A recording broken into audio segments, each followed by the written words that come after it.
Wasn't actually paired with Magnus at all of the one game from what I see. So, Oh, interesting.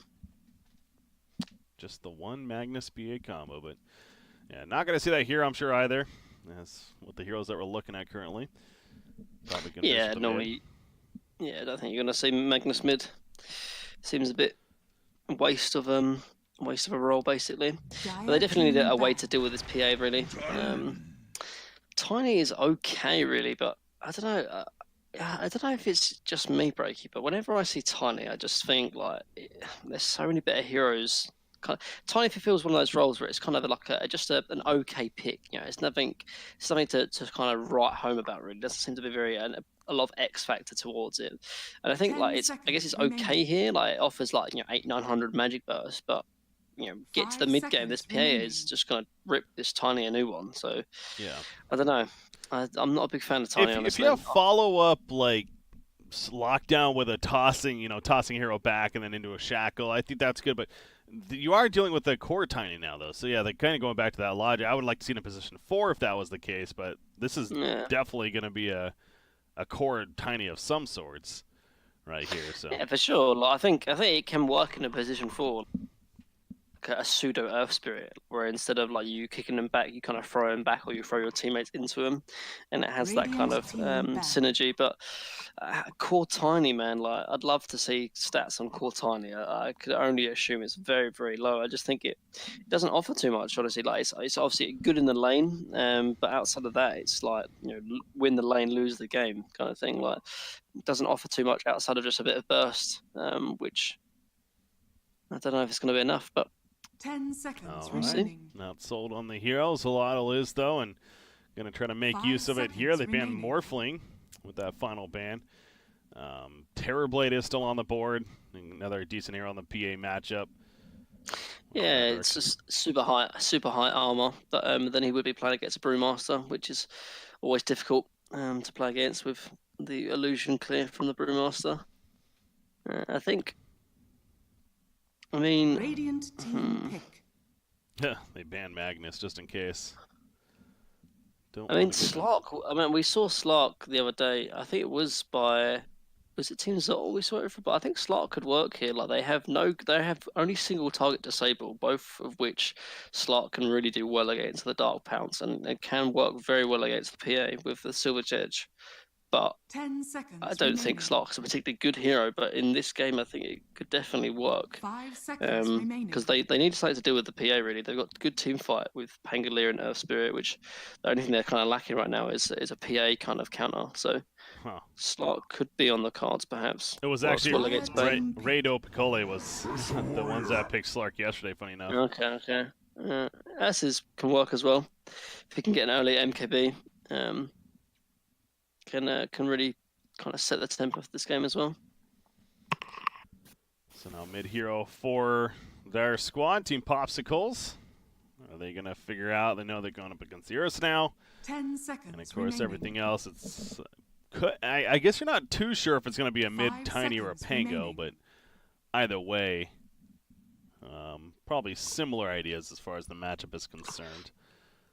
Yeah, I think they need something to maybe perhaps kite this Ursa a little bit more. They've got a lot of single target with the Rubik and Bane, but maybe another hero that has AoE lockdown, perhaps.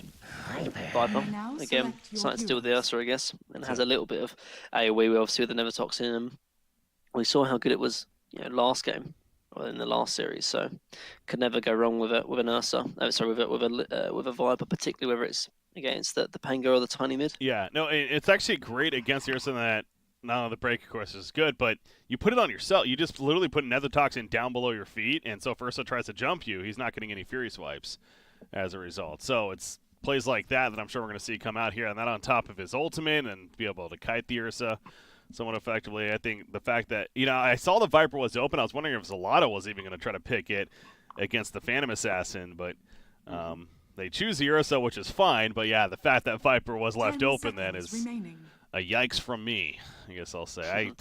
We saw what Viper could do earlier. Was that banned?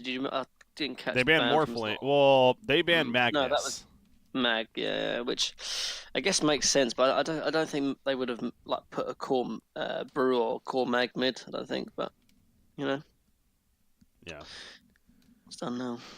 Didn't want to risk it, and instead they get the Viper, so arguably worse, but that's what they're going to have to go up against. I got to say that the Viper finish draft, at least for me, I'm definitely leaning towards Team Popsicles here, but For sure. I mean, like if you look at the teams that was like the only kind of physical presence is Ursa, and you already mentioned the break mechanic will work so nice against Ursa that Viper can kind of man up 1v1 against him. So I think again we might have a similar story to what we saw in the last series. Viper might be unkillable if he has a good laning stage because they only kind of really threaten with magic damage and high points in the nether in his E, the passive from Viper, and he will be nearly unkillable. I think so. Anything to pause? Feels like this is taking forever. Yeah, I guess just long load. Okay, here we go. Loading into game number 1 of this best of 3. Again, elimination match for these two teams. You lose this, you're done. Still get a little share of the prize pool. It's a $5,000 total. It's $350 for 4th place. So, you know, again, we're not talking the craziest money here, but for 3 nights of Dota, I mean, let's be honest, these guys would be just playing pubs anyways. Prepare for It's battle. always good. It's a nice mix of money, but also a great experience for these teams. That's I think, is one of the bigger things. Obviously, money's nice, but teams like this that are clearly trying to break through and get more of experience in the tournament environment, this is a perfect event for them. So I'm sitting here, and I see people even bringing that up in chat. It's like, why are they wasting their time playing for? Like, come on, guys. I think that logic is so stupid, first off, but yeah, it's a great experience. They would be playing pubs anyways. I mean, there's so many reasons as to why it makes sense to still participate for these teams. The thing is, as well, is that like, yes, you could also kind of use the excuse or the argument that, well, they could be using scrims, but scrims and competitive matches are just two different things. Like, honestly, the kind of environment that is kind of put forward in a competitive environment when something's on the line, even if it's only like a little bit of money, and that little bit of money can mean the difference in so many different things in kind of your mentality. So I think this kind of in competitive environment, the practice is very much useful. So. Early on, 3 heroes, Team Popsicles, they're really far up here. Get the Ursa and the Rasta to go very defensive. Well, that means they're going to get the bounty runes, and of course at the top lane, Pikachu is already setting up to pick up the top bounty rune, so it will be the 2 for 2. Nothing crazy there, and just Brewmaster rolling on a barrel in front of Ifrit, who's got Fury Swipes, and we'll hit him once. But that's it for now. Are they going to... They're going to have fun with the creep wave here. They're going to block it. You see some teams do this. Yep. It's just that's where we're at in the game, where the opposition is blocking your creeps in the first lane. It's just... Yeah. Nice TP though from Ursa though. He's going to catch the enemy creep wave so it doesn't. So the enemy creep wave does not go into the tower, although he then pulls it into it. So that kind of makes that makes absolutely. Why would you? What? It just, do you know what I mean? It doesn't make any sense. Like, if you TP, so you TP, right, obviously, to catch the creep wave, so it doesn't go into the tower, and then you aggro pull it into the creep wave, like, I don't know. Yeah. Why would you TP? Like, I don't know. Anyway, I don't know. Maybe it has something to do with the range creep. Yeah, I'm really not sure. But anyways, that's over. Life moves on. I mentioned top lane. Pikachu is taking a little bit of harassment, but overall good to go. It's, you know, Bane, great support. Expect some right clicks from him, and with that brain sap or spirit, we'll have to respect it, especially with some daggers thrown in there. So that top lane definitely could be seeing a kill. They play a little overambitious. Our mid matchup, though, it is the Viper versus Pango, and Pango after the 8-3 start with Viper at 5-0. So Pango actually looking pretty good in that mid lane. At least from the beginning, and probably going to be that way as well. Again, it's as we talked about last game, a similar idea. It's Pango's going to have good farm. Yeah, I think like similar to the Ember. Like if Viper does want to obviously go the max Never Toxin build, then Pango's going to farm well because you know Viper cannot really pressure the Pango, and Pango's got Quelling Blade, so he's always going to have the CS advantage because of it. So he's happy to sort of sit back. He's going to try and control the room, which is going to be bot, and it's going to be a DD. So Viper could take that. That could be a nice little advantage to him. Ifrit. Well, had Rubik coming in. Thought they might have tried for something. In fact, Rubik's the one that's being turned now. That overpower active and taking plenty of damage, but able to walk it off. He's got those brown boots. So keeping his distance there, but Somewhat of a close call. Double damage room picked up by Viper, meanwhile. And we'll head back to the mid lane. But look at this Pango, man. 15 and 6 now. Eska's having a fantastic time on our Mr. Pango. Going to go the casual Javelin. As bottom lane, Rubik. There's a dead Rubik. This time he's already low in life. And with another Shackle. Brewmaster, again, he can't do anything. He's got no stun, so those Shackles are free. Yeah, and they're going to... Looks like Shaman's going to get the OP pull off from Radiant as well, actually. So this Radiant bottom lane is going to be having a really big advantage, actually. Top lane. They got the pull off. Tiny, he's also taking some pressure. It was Earth Spirit first. They collapse on him, but he actually gets away. Tiny cuts them off, and they pop some regen. So I mentioned though, Rasta got the pull somewhat. Walding Ripper over here. A little bit awkward. This is kind of like the new pull basically now. So like instead of pulling it to the side, you put it down all the way to your tower. So okay. it makes it very, very difficult for Dire to really try and contest. And if they do try and contest, they're gonna kind of be a little bit out of position than what they are usually. So really nice pull actually from Radiant, and they're gonna get this free deny on the range creep as well. So yeah, this safe lane is winning hard, even though the CS is equal with Ursa and Brew. Drunken Brawler active there, and with the misses coming in, Ifrit's not going to waste time trying to attack the Brewmaster, just goes back to farming. So, of course, Brew decent in that lane matchup, but you look at the CS, I think it's favoring the Radiant right now, specifically this mid-Pango again, and keep going back to. He is having a fantastic time, and mentioned the casual Javelin. He's Guardian Greaves this game, I'm sure, feels pretty good. Do you think he's going to go that direction, or will we see maybe more damage route from him? I think Guardian Greaves is good regardless whether you want to go the damage. In this game, he has to. He's going to be the one that is going to kind of provide the team utility, and just having like a Maelstrom or even like a single Javelin will be enough to offer a lot of DPS, honestly. So I think Guardian Greaves maybe after Maelstrom is what we'll see here, and it still offer a lot of damage. But we could see a Diffusal as well, actually, perhaps just to try and perhaps catch out the Brew. But I think Guardian Greaves is still so good that it can't be passed up. Rasta, he's got another Shackles. It's a question of do they want to use it on Brewmaster? Yep, there we go. He is. The Fury Swipe's adding up. One more attack, and he gets it. Rubik, nothing he can do at that point. In fact, we're going for the 5-minute runes. Rubik picks it up, but it might come at a cost now if we're going to run him down. A little bit faster. Needs one more, I think. Oh, the lift pushes him back, and it will be enough to get away. Very close call right there. So managed to get Pango gets him. Oh, what? Okay. Pango did cut him off. Swashbuckle, nice. Yeah. Didn't pay attention to that. All right. Viper's in the jungle, as you would expect, but yeah, Pango just like, all right, free kill, thanks. So that actually ended up being worse for Rubik. Yeah, for sure. I mean, like with Viper going in the jungle, this gives Pango a complete free lane. I haven't seen Pango mid have this free lane in a long time, actually. And it's gonna show he's got a really early Javelin. 5 minutes in, if he does try and rotate, perhaps top or bot, this Javelin can cause chaos. Yeah, it's a lot of damage with those procs thrown in, of course. So Swashbuckle. He's for now going to stay in the mid lane. He is level 6 though, so he has Rolling Thunder even. Take advantage of.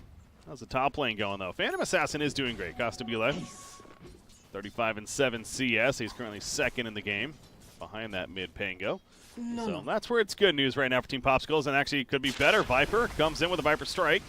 Easy kill on Tiny. He already saw Earth Spirit's like, yeah, I'm out of here. In fact, he was going bottom to set up a kill down here, and it looks like they are going to get it. Brewmaster, Evasion's kicking in big time, but is it enough? It actually is enough. Wow, he gets away. Now Ross is in trouble, although Rubik gets locked up with the shackles, and Ursa, he just hugs him to death. So Ifrit gets credit for the kill. Hector gets very low, but he'll manage to survive. A little surprising that Brewmaster lived, but that's that Drunken Brawler once again. Yeah, mischance, and he's actually maxing it as well. I like the decision, seeing as that he's playing against an Ursa in this offlane. So maxing Drunken Brawler, even got an early point in W, and it's paying off. I think obviously he would have died if he didn't have that. So nice decision. Yeah, very close call though. But I go back to this Phantom Assassin. Is there a world where you can see him not going the Battle Fury? Or is it just you need the Battle Fury this game? I don't think he needs Battle Fury this game because like, I think they can kind of they have secured late game. I think just because PA will match up nicely against Ursa in this game. So I think just making sure you're competitive in the mid game, whilst and by doing that, just going like the early Deso into perhaps BKB, I think will be more useful than going Battle Fury. I don't think he needs to farm this game. I think he needs to kind of just be competitive in the kind of the objectives Radiant's that I think top Xolotl tower are is going to under try and attack. force. So Deso could be useful. Ursa continues to body out the Brewmaster at the bottom lane, adding up those Fury swipes. Radiant's bottom CS tower is, under Brewmaster's attack. able to get some decent CS still, but Ursa again winning it. And Viper, again, he's been hitting into the jungle a lot, so that CS a bit skewed. You take a look at the net worth, and you do see Pango's on top. But go back to PA, keeping it close, bottom lane. There's a Shackles Brewmaster. We've seen this before, though. He has that Drunken Brawler active. It wears off, however.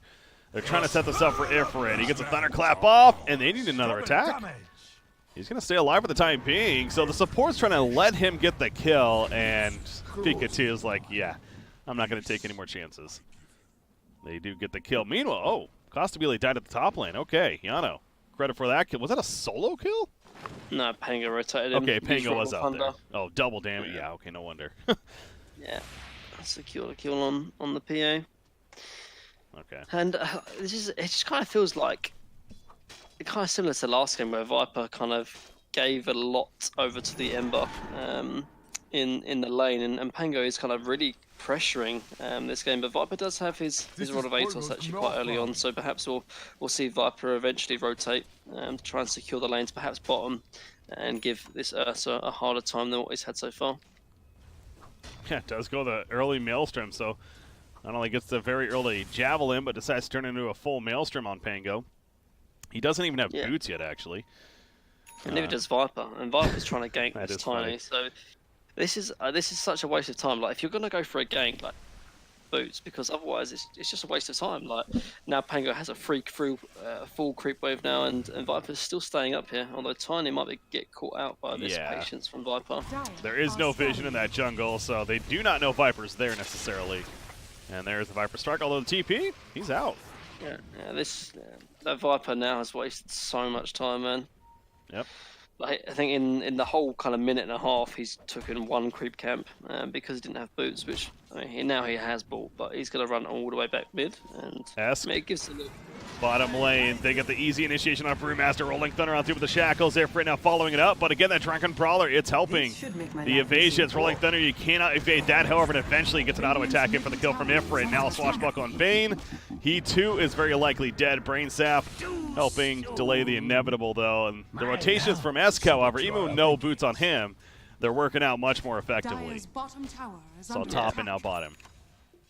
Yeah, really nice aggression, honestly. And this might even secure. Oh no, yeah, it might even secure bot now. They've got the catapult actually, but they don't have wards unfortunately from the Shaman. If Shaman was level 6, perhaps that could make a big difference. But Pango is still sitting in the area though. He might use to go bot again. Although Viper is looking to go top with the smoke, Tiny will be in trouble. Yeah, this time I gotta think Tiny is dead. He's gonna try for the TP. Oh no, it looked like he almost was for a second, but it's actually on cooldown. Radiant's middle tower is under attack. He's running. I can't see him getting out of this though. He's gonna juke and jive, but eventually Phantom Assassin will find him. So good job. This gank does work out for Viper. Pango now finding himself back in the mid lane. Let's see if they push this top lane with this. They got 3 heroes up here. Gonna use fortification. Radiant's top tower is under attack. It actually does look like this PA is going to go for a Battle Fury as well, actually, which is interesting. I mean, perhaps he thinks that this Viper is going to carry him so hard in the mid game that he can afford to go a little bit greedy, which I think can work really. Like I think if he can kind of outfarm this Ursa, then he's definitely going to secure late game. But I think it could be a risky decision, seeing as that this Ursa's going to have Blink soon. But top lane, Spirit does roll in. Yeah, Magnetize applied and easy follow up for Esk. Just comes in with his combo. No chance for Bane to get away. At least Phantom Assassin gets away, but bottom lane, Heiko does not get away on Brewmaster. I'm guessing that Shackle combo once again coming into play. And yep, Brewmaster Drunken Brawler was active, but still not enough. Although they're they rotating. Have wards as well. Yeah, but this Viper's coming in as well, actually. Has Rod. Yep, they're coming. Phantom Assassin, he gets hexed up immediately. Rasta, he's going to be the kill target. Can Ursa get out the question? Puts the wards down. They want to go for the turn kill on Phantom Assassin, but Ursa cannot man up. Sitting inside the Nether Toxin, no point. He's going for the TP play, and he will be successful. Phantom Assassin barely gets out with the Rasta ward still doing some damage, so they're going to be killed off by Viper instead.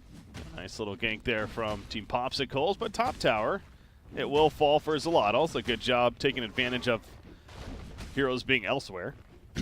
Yep. And that Tiny's closing in on Blink as well, actually. So there's going to be a time where Radiant side is going to really pressure the mid game, and I think this PO Battle Fury is definitely going to sort of set him behind because Brewmaster has had such a poor game that you almost want this PA to get involved alongside the Viper to kind of counteract this really poor start from Brew, because once this Tiny gets Blink, Ursa's already got his Blink, and they might even be smoking to go Roche Mask. Yep, that's what they're going to start with. They've got Tiny to protect them with the Blink as well. They got Scan though. Yeah, but I don't know if they can do much. Viper's going to come in though. He's quite tanky, so perhaps. Yeah. Viper You can got to at take least it. throw on the Nether Toxin, which he does. However, he gets caught now. If he gets turned, this is big for the Radiant squad. The Shaka lockdown, the Rolling Thunder, and he is dead. Now, will they continue to try to fight this? Rubik does steal the shield crash. It doesn't look like they're going to go back in for Roshan. Ursa doesn't have the most life. Wants to heal up first, if anything. But got them to kill Viper at least, as he went a little too far without his team there. And that just kind of shows the impact of these blinks, honestly. Like we've obviously it was a nice roll in from Earth Spirit, but a nice blinking from Ursa secures the kill on the Viper, which the only way he does die is if Ursa's sitting on top of him. So but they do kind of deter the Roshan though, which in effect it kind of was worth the death from Viper in that respect, because now Ursa's gonna just sort of have something to think about before he goes into Roche again. Phantom Assassin, the Demon Edge, and the Battle Fury coming. Well, like talking about, this just means that she's going to need a bit more time before you could expect her to really be much of a threat, where the Blink Dagger's on the Radiant side. That's more of a go, go, go, and they have been making use of that so far. 3,000 net worth lead also helps. Pango, mid lane, they want to go for the kill. Got the silence on Bane, but Pikachu cannot land the combo, and now he might have went too far. Out comes Rod of Atos, going to be lifted back in. Fiend's Grip as well, just really to make sure. That, but Yeah, probably not necessary. Could have rolled out, I suppose, but figures why not. Get the kill, that's what matters. I think they want to use this split. They haven't used split for the first 15 minutes, so trying to get involved with the Brew will be really, really big actually, and perhaps they can take this first two on tower actually with the smoke. Can they catch the Shadow Shaman though perhaps first? Would be quite important. He scans the area, so he knows that they're coming for him. TP's coming in, so actually the Radiant wants to now defend this. Maybe even turn some things. Pango's also flying in. He's got a Rolling Thunder ready to go, so they're diving, but this is a bad time. Swashbuckle immediately. There's a Rolling Thunder. Tiny in the back line gets a combo on two. Phantom Assassin and Rubik. They already got the one kill on Bane. Rubik's definitely dead as well. Phantom Assassin just ran as soon as she could. They might catch her still. She's TPing. Oh, they found out the last second, but they were too late. So she does get out. Meanwhile, Brewmaster, he's coming back together now with the Earth Panda. See over here, they will spot him. Or maybe not, actually. It was Fade to Black, so they did not see him coming to the trees here. And he makes it out, and all this time as well, Ursa was taking Roche, so just showing the power of these blinks actually, and the power of the mid game actually from this Radiant side. The PA doesn't have Battle Fury, and even if she did, what does she really offer in these early team fights? Yes, the Brew split was nice, but it wasn't enough in the end, and they're going to take Earth Spirit mid most likely. Oh, nice magic wand. Oh, so close. Really was. Yeah, the one just enough to save him. So could get away from the Earth Spirit. There's a stack nearby right here as well. But Yano, he again prioritized that Blink Dagger. It paid off pretty well. Ursa now jumps in. Viper. Rod of Atos, and he'll just run. And especially now with that Aegis, Ursa, he really wants to play fast. They're just going to deny their tower. Ursa, interesting queue up for him. He's now queuing up the Hand of Midas after the fact. Wants to help him scale as the game picks up. Maybe they saw the Battle Fury being worked on PA. Yeah, but so I think so. Yeah, I mean, that must be the reasoning. But I don't know if they can kind of. I think they should kind of contest his farm instead of trying to equal it. You're not going to farm as fast as a PA with Battle Fury, particularly not when you're trying to get a Midas at 17 minutes. I really hope he goes for something different, like maybe a Basher. Like if he goes Basher, then he kind of can dictate this game. If you go Midas, it kind of gives. This PA to have more farm and more time on to get to catch up. Yeah, so. A little more time. Well, he's going to get it if he continues for that. And speaking of it, Battle Fury is finished on Phantom Assassin. You look at the bottom lane, they're pushing it. They're trying to protect this Phantom Assassin. They're even scanning, really making sure that nobody's there. But it is going to be a Tier 1 tower kill. I don't think the Radiant's defending it this time, although they will pop Fort. Just going to delay it a little bit longer. Or eventually it falls. So, Team Popsicles moving together. You know, the Deso queued up next for Phantom Assassin. You got to think BKB is on the list eventually, perhaps after the Desolator. What they're up against. Yeah, and that just sort of shows kind of almost the kind of weakness of the Battle Fury. Like, yes, the Battle Fury helps you farm and allows you to sort of secure the late game, but you need the Deso as well. Just Battle Fury by itself is not enough, but he desperately needs BKB. Like, look at the magic damage and the control from the side of Radiant. There is a blink in from the Ursa, actually. Got yeah, Ursa, he went right into another Toxin, so he couldn't blink initially. However, the Primal split from Brewmaster, so now you got to change your target once again in the backlines with the Shrine TPs. Bane is going to be caught, not killed just yet, though. He gets a brain zip off, and the turn on a Tiny. Swashbuckle through. Rolling Thunder, no, he decides to cancel it. Doesn't want to use it just yet. They killed Bane finally. Make it a 1-for-1. Viper, he's just TPing out of the midst of them. He will get away. Silence over here on Rubik as Pikachu catches up to him. Meanwhile, back over here, Brewmaster is going to get Rolling Thundered on and comboed down by the Ursa. So Rubik did make it out. Not the same for Brewmaster. 2-for-1 turn for Xolotl.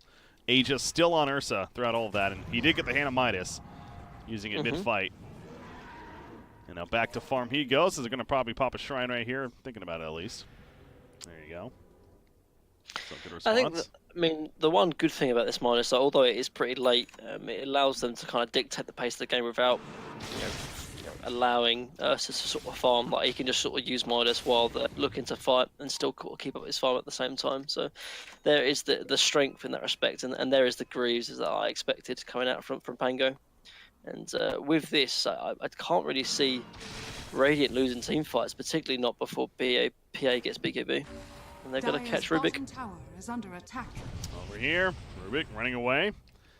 Not much of a catch there for them. He does have drums, by the way, on Rubik.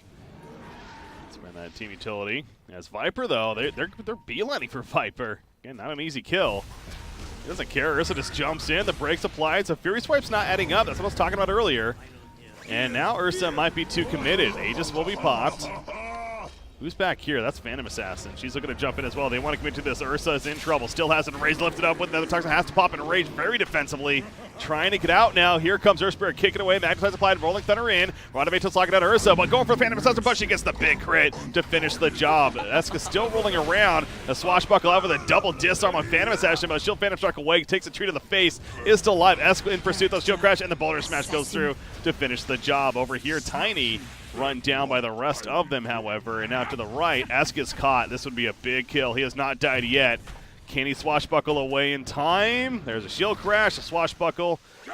He doesn't have a TP yet either. He has a regen and it's taken off immediately, though. Primal split on top of him. They want this kill. Swashbuckle to 1. He used it over the ledge. No, they knew exactly where he was, and that's 655 gold going the way of Brewmaster for that kill. So actually a very well-contested fight from the Dire team. Yeah, just I think a little bit too over-aggressive. Like, if you remember how it all started, maybe with 2, but Pango was down bot. Like, he came late to that fight, and I think that really did show. Wasn't able to get Greaves off either, and as a result, it didn't really help his team all that much. And now they do not have the Aegis advantage, which now makes the kind of Midas a little bit strange. Like, it's like you're never going to be able to outfarm a PA with Battle Fury as a Ursa with Midas, so you might as well kind of go all in on the idea of kind of winning these team fights and really having an impact and sort of controlling the mid-game tempo. But now with the Midas, all really Ursa has, like, he doesn't have any items that kind of help him kill people. He has Blink, of course, but no Basher, no MKB yet. And this Midas is 2,000 gold in some ways wasted, delaying him for the Basher. I think that's definitely hurting him right now. Interesting choice from Viper as well. He actually passes up going to full Guardian Greaves. Instead, he wants that Forest Staff, but considering what he's up against, Ursa specifically, I think it definitely has some value to it. I'm sure he'll go back to the Guardian Greaves after. For sure. It's a great disengage against Ursa. Obviously, no Basher either, so he's always going to be able to get the Force stuff off. So, yeah, good choice. Brewmaster Vlad's finish, and he's queued up a Heaven's Halberd. Talk about a great answer to an Ursa. Pop the Heaven's Halberd on him, and he's just kind of a bear that will run around pissed off, but not doing much damage. So that's going to be a nice item to have. It's also good against PA, but I don't know if anyone on the Radiant side would necessarily pick it up. Not really the best candidates for it in this game. And PA is closing in on BKB as well. I think when PA gets BKB, she can kind of destroy these team fights. Ursa obviously is nowhere near MKB, so he's not going to have a presence.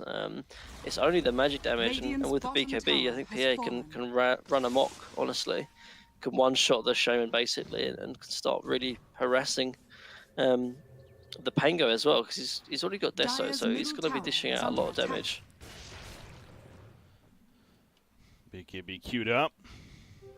And once she has that, it's going to feel like a pretty comfortable game for Phantom Assassin. Also level 15 talent with that 50% lifesteal. Talk about more survivability. Go back to Viper, and the Forest Staff recipe now is purchased. So that just needs to be delivered. And the Heaven's Halberd for Brewmaster. So that, the Guardian Greaves to BKB. It seems like in the next, let's call it maybe 2-3 minutes for Team Popsicles, that's when they're going to start feeling very comfortable about their chances now, because those big items are going to come out, and they can fight much more effectively when they do. So Xolotl, not to say that that's their window to win this game, but they got to do something in the next 2 or 3 minutes before those items do come online. Unfortunately, Roshan isn't up yet. He's still a minute and a half before he's going to be up, as we see. And I guess there is tier 2 mid and bottom lane, so try to take those objectives somehow would be key. Yeah, I think next Roche is going to be absolutely cool for Radiant. The next Roche is up in about 120. If they can find a perfect timing before PA BKB and a team fight with Aegis, that could be Xotl's chance to actually win this game, because I think this PA is slowly but surely going to be able to carry this game, but this Aegis, next Aegis, could be crucial into actually taking this mid-game advantage. Whoa, that's an interesting item. Earthspirit with a Veil of Discord. Huh. What is that really doing this game? I guess there is some decent magic damage, including from himself, but it's okay survivability. But man, that's how much gold is a Veil? It's 2050. So yeah, about 2,000 gold spent on that item. Gold and sweet. That's where you start comparing to what else he could have gotten. Yeah, I think the Heaven's Halberd is definitely a good shout, because this PA otherwise is going to start one-shotting people, I think. But at the same time, like, there is a lot of magic damage, and PA doesn't have BKB yet. Like, oh, she does actually. Oh dear, this is not good. She just they kind of they missed their timing, honestly. I think like this PA has died, I think, once in the lane and once elsewhere, but she's top net worth with Battle Fury, and now this Ursa. It's going to feel really lackluster, actually. Well, it's not a BKB. This time is still a little awkward. She doesn't actually have the BKB yet, and they were smoked up and running in. So it is being delivered right here. That was a little scary, but I also noticed Guardian Greaves is almost finished on Viper. So I think the timing for the Dire team, they're like a minute ahead of themselves in terms of trying to set up a smoke play. But almost luckily for them, they're not necessarily engaging either. BKB just finished by Ursa, meanwhile. That does need to be delivered out. However, the fight may be engaged. Hector, he's just hiding, hoping that he's not found. Well, that wasn't the case. They find him very easily, and at least that means the rest of the heroes get out for the Radiant squad. But Roshan is up, and Costabile, he's doing it. Might as well force a reaction, smoke play. They don't realize they're doing Roshan yet, so they're actually wrapping around, but they're going to find out quickly. They get exposed. They know now for sure. They jump in the backlands onto Rubik. Go for the quick kill. They do get it. Buyback from Bandits. He died as well. As Earth Spirit in the midst of it, Pop Magnetize pops a fail. He's going to roll out. He will manage to barely survive. No, he got cut down in the end. Costibule is still doing work with that BKB flying in. Viper was killed off during this, but now Tiny, was he going to be the next victim? You know that crit's coming. It's just a matter of time. There you go. 1244, baby. Yano, he is dead. Esk off to the left. Esk is still good. He's actually got a Diffusal Blade now, too, so he still wants to contest this. But without Rolling Thunder, maybe not as likely. He's got a Swashbuckle. Scan. Oh, he's coming in too late. Nah. Yep. Thought about it. No play, though. Yep, Aegis now on PA, and I think this is where, honestly, the pressure and the kind of... Oh, Lincoln actually, though, he's going in against Aegis. PA, Yeah. what are you doing? What? That was a misplay. That's just frankly silly. And there's the cut down on Rasta. We'll call it a one-shot, basically was. Esk. Swashbuckle, he'll be fine at least, but don't know about that. Mindless Ursa, man, I think it's really backfired. Like they kind of missed their timing to really kind of pressure this PA as well before she gets BKB, but now she's got Aegis, and you saw the doing there. Viper, it's got Greaves closing in on Ags as well. Once he gets that, this Ursa is going to be basically a melee creep who's not able to really do anything because he's going to get kited so hard. And yeah, right now at this position, I'm struggling to sort of see what Xolotl can do to really impact this game. It does feel like they missed that window, and it's still winnable, but they're going to need some misplays from the dire side. As man, this win probability chart's been bugly. There's no way it's 100% to 0. Yeah, that's definitely not the case. But point is, it's no doubt up there, I'm sure, for the dire team. In fact, Basher finished by Phantom Assassin. With the way this game was going, you'd have figured we'd seen a Basher well before on Ursa.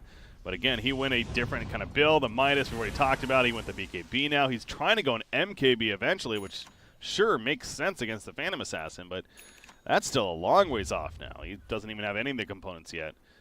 Sitting at about 600 gold. So you got Pango at the top. In fact, speaking of that, you think Pango would be maybe a decent candidate for that MKB as well.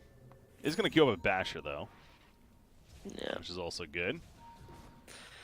They just need a little bit more lockdown for this PA, even though it's Basher is very small. But anything that they can do to try and delay it while she's in BKB is useful. So Basher on Pango can do something. Rubik blinking forward, unable to catch though. Doesn't currently have anything stolen as far as spells go. But Aegis on Phantom Assassin. Do they have the cheese still? Yeah, cheese on Viper as well. It's still nearby. I don't think he had the Guardian Greaves last fight either, unless he got it right as he was engaging. But he does have them now. And they're just going to push. No, nothing really to stop them for now. Pango could push it out, but he's not here currently. In fact, he doesn't have a TP. He's making his way back. The dire team, however, is just going to retreat. They're not going to risk it, want the bounty runes, and there is a double damage rune that spawn. We'll see if they pick up on that. And I'm sure we'll see Costabile pick that up and continue to look to really fight. And he's going to make sure the mid lane's also pushed in. There is a tier 2 mid, so we'll probably see them go for that next. Yeah. They spot the DD. Okay, they see it now. He's not going back for it, though. A little surprised at that. Save it for now, I guess. Maybe kill the tower first. Yeah, looks like what he's doing. They're just protecting the area. Is the shrine still up? Oh, of course it is. They don't have tier 3. God, remember when you could kill shrines? Wasn't it like just after all the tier 2 towers were dead? Mm-hmm. Yeah. That was It's pretty ridiculous. That's changed quite a bit. Obviously, shrines used to be in the base. Yeah, I was going to say, do you remember shrines were in the basement? That was ridiculous, actually. Super ridiculous then. Yeah, that was bad. That really made high ground pushing that much more difficult. Who do they catch? That's Pango. That would be a great kill if they can make it happen, but of course a very tough one. So it's not the case. Instead, they'll make their way back top. But with that double damage and an Aegis, and Aegis still has, 45 seconds, so they're still good. Gonna push in here, and in fact, go in! Oh my god, there's the crit that we're waiting for. Pango drops, he is out 80 seconds. He is not coming back. Phantom Assassin, as soon as the shackle wears off, you know Rasta's dead. He sure is. Yano is also dead as a result too. And look at Ursa during all of this. He's got the BKB, but he's stuck in a Fiend's Grip the whole time. He dies. Xolotl's just getting absolutely run over now by Team Back on Popsicles. Tiny, but I mean, what is Tiny going to do by Ursa? Ursa is pushing bot. Does get a tower actually, though, which is pretty decent. And he's going to kill Bane actually by himself. Okay. He might get Rage Tracks actually, bot. Pika 2. Feel the Discord. Making some plays. I don't know if it's going to necessarily change too much, though. I mean, yeah, it gets the range rack, so it's quite interesting, actually, but not a hero you would think to split push pressure. However, the mid racks is also going to go down favoring the Dire, so I still think Team Popsicles is happy. For sure, in favor of Popsicles. And, I mean, they can't kill PA now, but simply, like, she kills them in her own BKB. The only chance was when Ursa perhaps had an MKB, but chose to go for the Basher instead, which I don't blame him. Obviously needs a Basher, but without an MKB on either of their cores, this PA is now actually going for Manta as well. So he's going to be able to get out of the silence from the Pango or the Earth Spirit. And yeah. This is not a fun game for Ursa between Bane, between Heaven's Halberd that he's dealing with, a Brewmaster. We've already talked about Viper, and who has an Ags now, by the way, and that level 20 talent. The Viper Strike DPS. Ursa he really is not a hero. That net worth is not reflecting what he is capable of doing. It's much less, unfortunately, for him. So that's just something that Xolotl's going to have to accept at this point and hope for some kind of individual picks. But, of course, if you're Team Popsicles, you're going to play smart and just stay grouped up. There's no reason to not be together at this point in the game, if you're the Dire squad at least. And that's exactly what they're doing. They're grouping up, pushing bottom. And right now, no one's here for the Radiant side. A little surprising almost for Team Popsicles, but they realize that they are now. Yano, they go for the jump, but nice job with the blink. Phantom Assassin will go right uphill, has a Manta style now to help out her cause. The dagger, just going to throw it on Ifrit. Dash from the swashbuckle. Pikachu in the backlines. He does get the jump on a Bane, trying to go for a quick kill, but that's not even close to happening now. He's going to be turned on. Ghost Scepter saves him for the time being. Primal Split, those locking down Ifrit, as well as the Fiend's Grip to hold, but eventually gets the silence up and is able to BKB in and rage walk away. But guess what? There's a Viper Strike now, and now PA joins the party. Down goes Ursa, goes back to this is just a absolutely rough game. They're trying to kite them out of the base, so a bit of a distraction here. But Pango is going to get run down, crit a couple times, and something tells me the GGs are coming shortly. You buy back on Pango, but this is pretty much over. Yeah, it's not going to do enough. This PA is just too big, too strong, and wasn't really counted in the playstyle from Xolotl, nor really the draft either. But I have to go back to the Midas on Ursa. I know people might not think it's a big thing, but it really is. Ursa was like top net worth at the moment, and buys a Midas at 18 minutes, which obviously has not paid off. Yeah, that's where it's really costing. I think that's the thing with position one. Like you're kind of, you're trusted with the most amount of farm with your team, and if you make one bad decision in your iron build, it can end up looking like this. Honestly, like it is what it is, but it's a good game. Having some fun in overtime here, but GG's already called, and that'll do it officially. Team Popsicles takes game number 1 over Xolotl. So they do have a chance to respond now, of course, but it's going to be tough. And even with the dominating laning phase, the laning phase was so good. Ask had a great start. Ursa was looking good. You mentioned, though, the itemization may be a bit rough, specifically with that Hannah Midas choice. And you were also going up against a Viper, that final pick Viper. That's what I was stressing at the draft, too. It felt like, honestly, no matter what, that was going to be a difficult game in the later parts for Xolotl. So as pretty as the start looked, the end result, I can't say I'm too surprised with Team Popsicles winning. So up 1-0. Sure. Cool. Everyone died that game. I know yesterday we had the series. Okay, yeah, everyone at least died once that game. But that's going to do it for game number 1. Game number 2, of course, around the corner here. I'm Breaky CPK, joined by Mini.